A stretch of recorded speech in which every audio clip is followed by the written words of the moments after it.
All right. What up, fellas? Welcome to week one recap of the 2016 Playing for Keeps League. I'm your host, Corey Martin, and commissioner for the year. Glad you guys are with us. Um, we're going to go ahead and recap how week one went. As always, I will pick the game of the week and the shitty game of the week, if you will. Um, and I'll kind of go over everybody's matchups, what went right and what went wrong for many people, and then we'll look forward we'll take a look at the standings, see where everybody's at. I know it's only week going into week two, and then we'll look at next week's matchups and see if I can predict some winners for next week. Give my overall analysis, quick analysis on the teams. With that being said, let's go ahead and move into last week. I'll start with my game versus Kevin, a rival matchup that I've seemed to be getting the best of the last couple years. Maybe I got his number. I don't know. That's what it feels like. Dude never seems to be able to pull it off against me. This year I have a pretty stout team, though. So enough to be said. Honestly, though, Kevin does have a pretty good team this year. I'll give it to him. So he put up nine. It was 103 to 90. Big Daddy got the dub. Okay, it feels good to go 1-0 week one, by the way, for the rest of you five that got the win. So he had a good game from Aaron Rodgers, 22 as you expect. Lamar Miller, ran it down his throat. I believe Lamar Miller touched the ball something like 32 times. Jesus Christ. But yeah, Houston steamrolled Chicago, if you will. Started slow, but really picked up steam as the game went on. So I was glad to see that. Eddie Lacy 7, Allen Robinson 7. Allen Robinson could have had a much bigger game. He dropped some passes that he probably should have caught, although they were playing him pretty tight in Green Bay. Jordan Matthews, surprisingly good chemistry with Carson Wentz, 18 points. Big goose egg, Gary Barnage, which could change now that RG3 is out. He's out for the season, by the way, or more than likely for the season, by the way. And so Gary Barnage should get some more looks. But big goose egged on him. Rashad Jennings for 7. So gave him 90 points. I had a huge monster game. I was with Kevin when this shit was going off too. He didn't like it. Only speak about the other league, he said.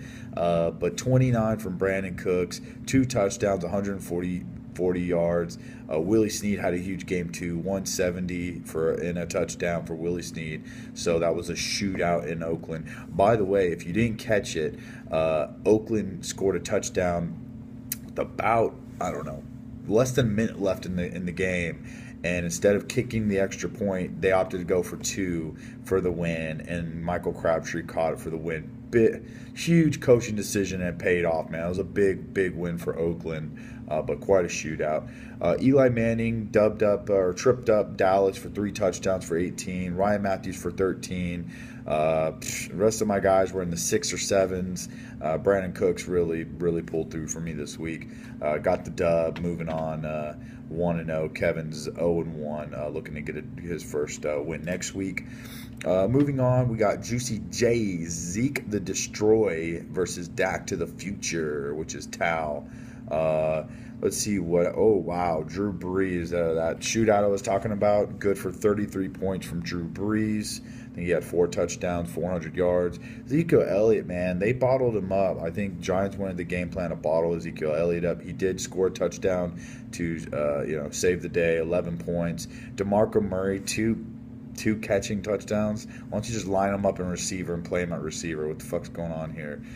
17. DeAndre Hopkins, kind of a slow day. He did get a touchdown. Kind of took a backseat to Will Fuller, but put up 11 points. Dwayne Allen for 13, kind of a lucky one from him. Sterling Shepard for 10. So he put up 108.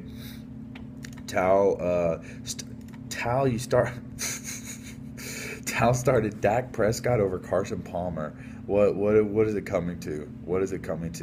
Dak for 10 points, didn't get a touchdown. Latavius Murray 12, Jeremy Langford 11. Antonio Brown last night slayed Redskins. For some reason, they weren't lining up Josh Norman, or they're only lining up Josh Norman on one side all night.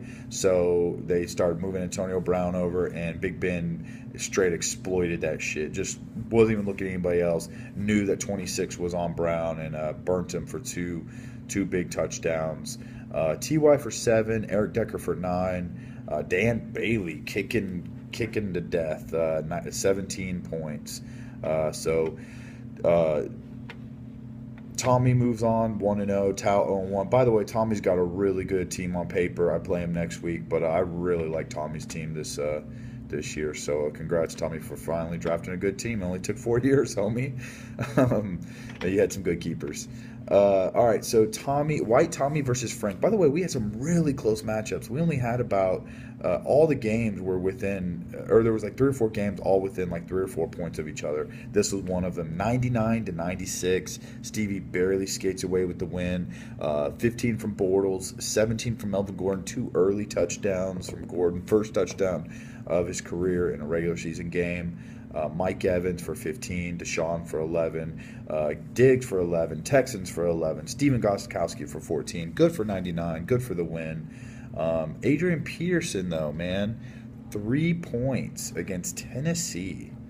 Wow, that was kind of baffling. I didn't really see much of the game, but I assume they were just loading the box all game, shutting them down, and letting old Sean Hill beat them. I guess the defense really won that game. On Tommy's side, Kirk Cousins, man, didn't come through. I know Tommy. Oh, Tommy, I didn't even know that, bro. Kirk Cousins could have won this for you. And I had him in another league, and he threw an interception on the final drive in the end zone. That sucked, bro. That would have been the win, right? I didn't realize you guys were that close. While he had Deshaun Jackson, Stevie did crazy. So Tommy loses by 3. He had LaShawn Jackson for 12, David Johnson by 18, Amari Cooper 16, Jeremy Maclin 12. He had a good week, just barely came up short. So better luck next week, Tommy. You got a pretty decent team. James Arevalo versus Sergio, lost by 4. Sergio lost to 4 by James. Everybody scored, man, 90 to 100 points in this league, it seems like, except for one game. We'll get to that. Phillip Rivers for 13. C.J. Anderson with the season opener against Carolina. Everybody counting out Carolina. They count out Denver. Everybody was thinking they were going to lose this game. They barely won, and C.J. Anderson was the star, man. 25 points. He had a really good game. Spencer Ware, 130 receiving yards. Not a receiver. He's a running back, mind you. 130 receiving yards, 70 rushing, good for 200 from scrimmage or 199 from scrimmage, whatever it was, and a touchdown. Good for 26 points. Jesus Christ. That was half his points with C.J. Anderson and Spencer Ware. Goose egg from Dez Bryant. Goose egg, bro. Crazy. Michael Crabtree 10, good for 99. Sergio had a pretty good outing for most of his guys. Theo Riddick for 22. This dude had a game of his career. Russell Wilson for 11. He hurt his ankle in the first half. Matt Forte for 14. Danny Woodhead 17, and Alshon Jeffrey 11. Man, tough loss for yet another person. Wow, now to the crapper game of the week. Goes to a couple frat buddies. That a love and hate relationship, if you will, and holy shit. I said first one to 80, more like first one to 76 wins. Okay, look at this shit. Jameis Winston scores 25 points, Amir Abdullah 17. Beyond that, Cesar's entire team took a dookie, okay? Took just a huge dookie. Didn't look like he was going to win this game. Jordan got 24 from the Vikings and 12 from Julio Jones. Rest of his team was dookie. Tyrod Taylor for 5, Frank Gore for 6. I mean, Fleener put up a goose egg. And then going into the night game, I mean, this dude needed 9 points from Todd Gurley, which you think's automatic, right, against the Niners D. Historically, last year, they didn't have a very good run defense. And man, they had a good game plan under Chip Kelly. They stacked the box literally every play. Literally every play. I don't think I saw one where there was not 8 dudes up front just focusing on Gurley. I forget that linebacker's name, but he was all over Gurley. What is his fucking name? I can't remember him. The best one for the Niners. They shut down Todd Gurley, and it worked. It worked. Case Keenum looked like shit. I thought they were going to bring another quarterback in that game. Nonetheless, 4 points from Gurley. Jordan does not get the win. He's our lowest scorer of the week. Cesar's our second lowest scorer and still got the win. So pretty crazy. But yeah, Cesar gets the win. Jordan, you are at the bottom of the league, sir. Now for the game of the week. Holy crap. This was a crazy, crazy game. Isaac's actually the second highest scorer and still lost, which really sucks. Very close game. 126 to 127. With the loser, Andrew Luck for 36 against the Lions. That was a shootout. Carlos Hyde for 20. Doug Baldwin for 15. Ebron for 10. Dante Moncrief for 12. Seahawks for 13. For Louis, the winner, big winners on top of the standings. Congrats, Louis. First week in the league, and you're killing it. Cam Newton for 20. AJ Green had a monster day for 26. I think he had 200 yards or almost. Larry Fitzgerald for 20. D'Angelo Williams for 20 freaking 9. So all things said and done, they go into the late night game after D'Angelo just murdered it, and Isaac needed quite a bit of points. He needed 21 points to tie. Ironically, their bench had the same amount of points. Speaking of which, this happened a couple years ago too, where ESPN doesn't allow you to set 2 tiebreakers for regular season games, only one, which is bench points. So going forward, if this ever happens again, which should be rare, where you have 2 people tie and then their bench ties, I'm just going to give everybody a tie. Okay, so that's the very rare case of a tie happening. The reason being is what ESPN goes to is a second tiebreaker, which they don't display on the website. You can't change it. It's some weird convoluted, like, I forget what it was, but it was something that has nothing to do with your team. No, you have no control over. It was really a stupid stat. So only if you tie and then your bench ties, which is rarely going to happen, I will call it a tie in your stats. So keep that in mind. Nonetheless, Carlos Hyde had a great game, got 2 touchdowns, got a late touchdown. He needed 2 yards to get a tie score with Louis, and they pulled the starters. They put Kaepernick in with less than 2 minutes left. I think Mike Davis, the running back. So sorry, Isaac, tough win, but your team definitely showed up, man. So hopefully next week you can put it together. All right, so very quickly, this video is getting long, so I want to hurry here. The standings, if you will, we'll take a quick look at them. So you got Louis on top, then Juicy J, then yours truly. Then you got Stevie, James, and Cesar with all wins. Then the top of the loser bracket, of course, is Isaac. He murdered everybody in points except for Louis.